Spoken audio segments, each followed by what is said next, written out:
biarpun kerdil, dia tetap sehat, segar, pintar, dan sebagainya.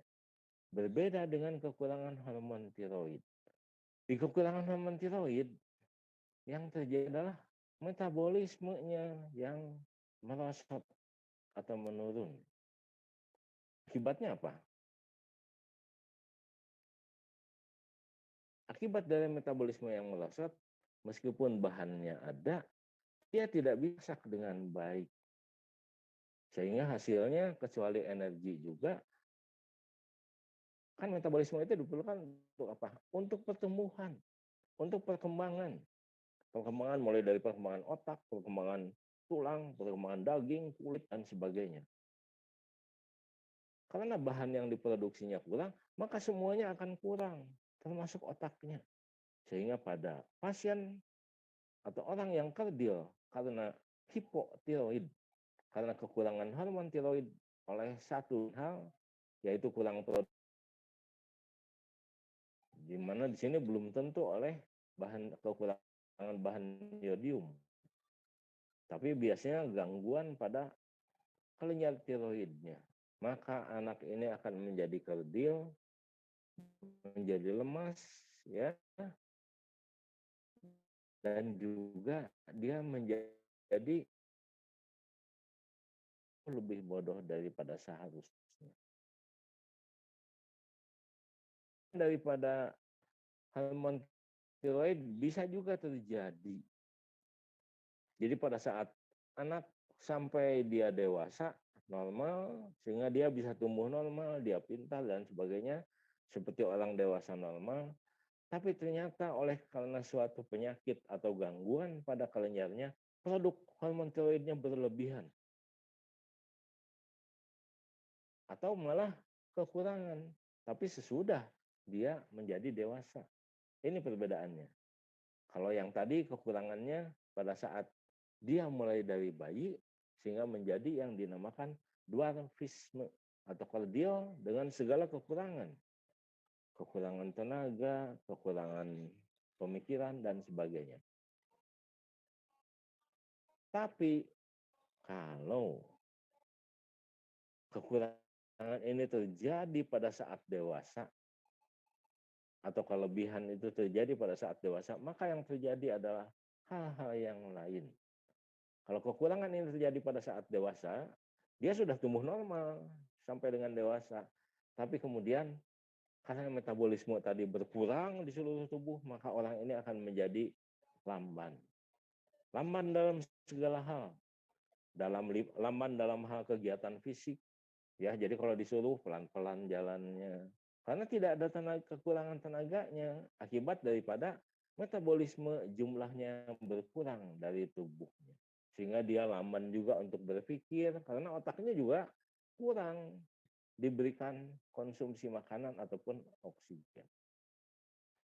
Itu pada yang kekurangan hormon tiroid sesudah dia dewasa. Tapi ada lagi akibat gangguan daripada kelenjar tiroid ini, dia malah kelebihan produk hormon tiroid sesudah dia dewasa.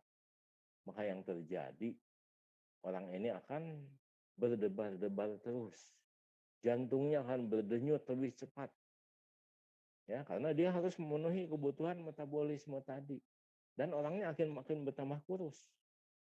Ya. Terus dia akan mengalami tremor karena rangsangan yang berlebihan pada ototnya dan lain-lain. Dan ada yang satu khas biasanya, bola matanya akan melotot. Entah itu penyebabnya bagaimana, ya, patofisiologinya masih belum begitu jelas. Tapi itu memang cukup kompleks kejadiannya. Ya. Lanjut, next.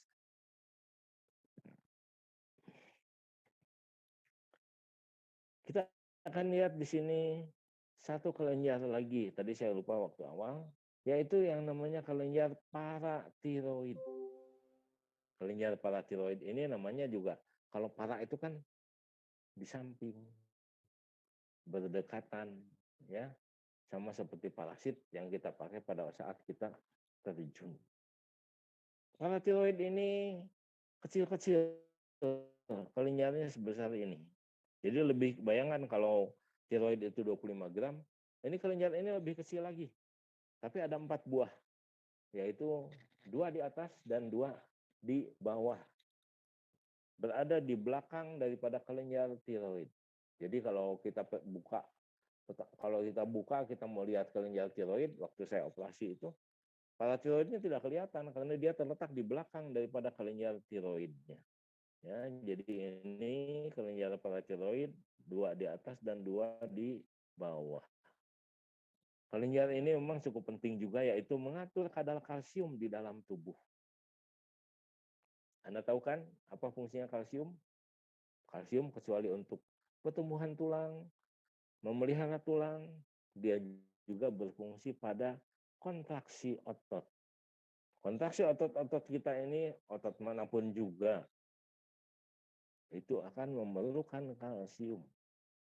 Dan kalau kalsium ini berkurang di dalam tubuh, otomatis nanti tulang kita juga akan keropos. Kemudian terjadi apa yang namanya kejang-kejang. Kejang-kejang itu karena kontraksi yang ritmis daripada otot tubuh kita. Ya, meskipun hal ini sangat atau cukup jarang terjadinya. Karena hormon paratiroid ini kemungkinan kegagalan fungsinya dalam pengaturan kadar kalsium hanya 2 kemungkinan. Pertama, dia terkena infeksi atau terkena proses keganasan. Dan yang kedua, dia terangkat pada saat operasi kelenjar tiroid karena keganasan. Jadi hanya itu kemungkinannya kelenjar paratiroid tadi tidak berfungsi, yaitu hilang atau terkena proses infeksi atau keganasan. Oke, lanjut. Ini tadi sudah saya jelaskan mengenai kelenjar tiroid. Nah, ini kelenjar paratiroidnya. Berada di samping belakang dari kelenjar tiroid, di bagian kanan dan kiri. Lanjut, next.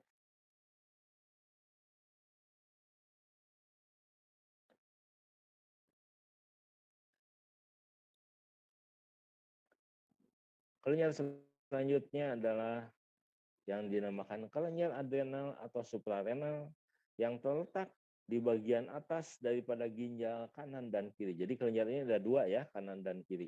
Karena masing-masing berada di atas ginjal.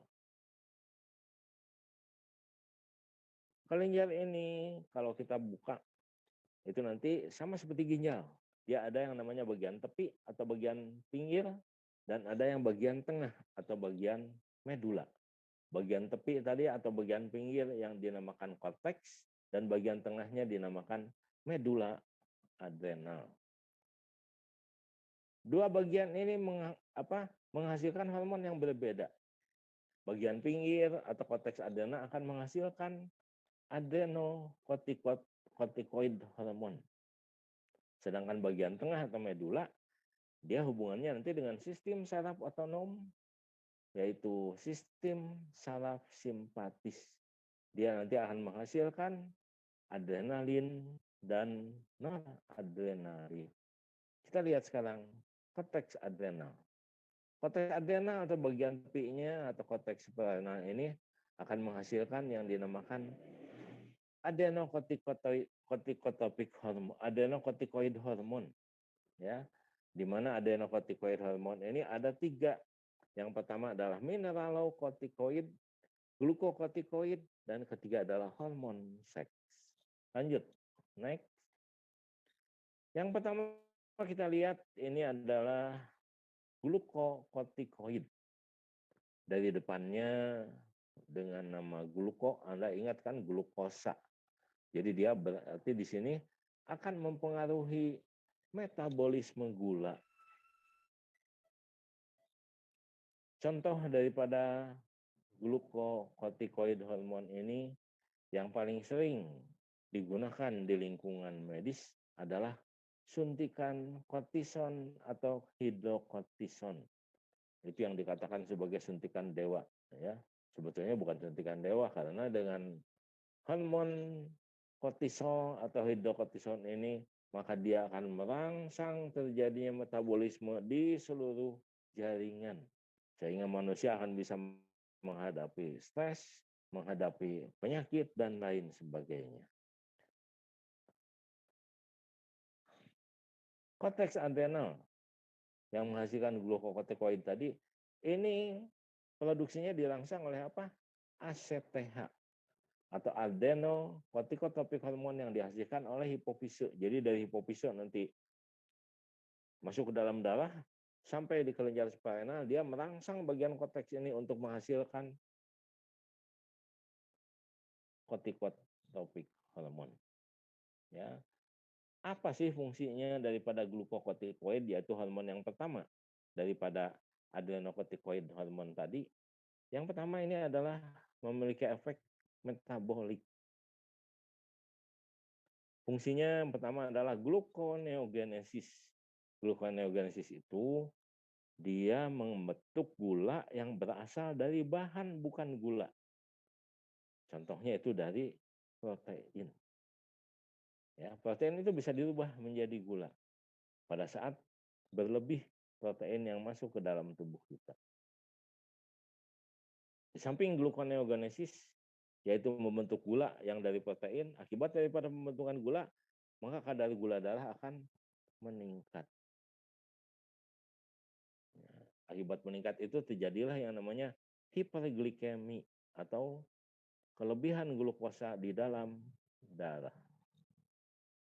Fungsi yang kedua daripada glukokortikoid ini adalah lipolisis. Lipo itu kan lemak, lisis itu menghancurkan, dia menghancurkan lemak. Menghancurkan lemak bukan untuk jadi gula, tidak. Tapi dia menghancurkan lemak untuk membentuk energi. Ya. Dan yang terakhir, kecuali protein yang berlebih tadi dibentuk menjadi karbohidrat, maka dia juga akan merangsang pemecahan protein, melepaskan asam amino dan lain sebagainya. Tujuan akhirnya sih tetap sama seperti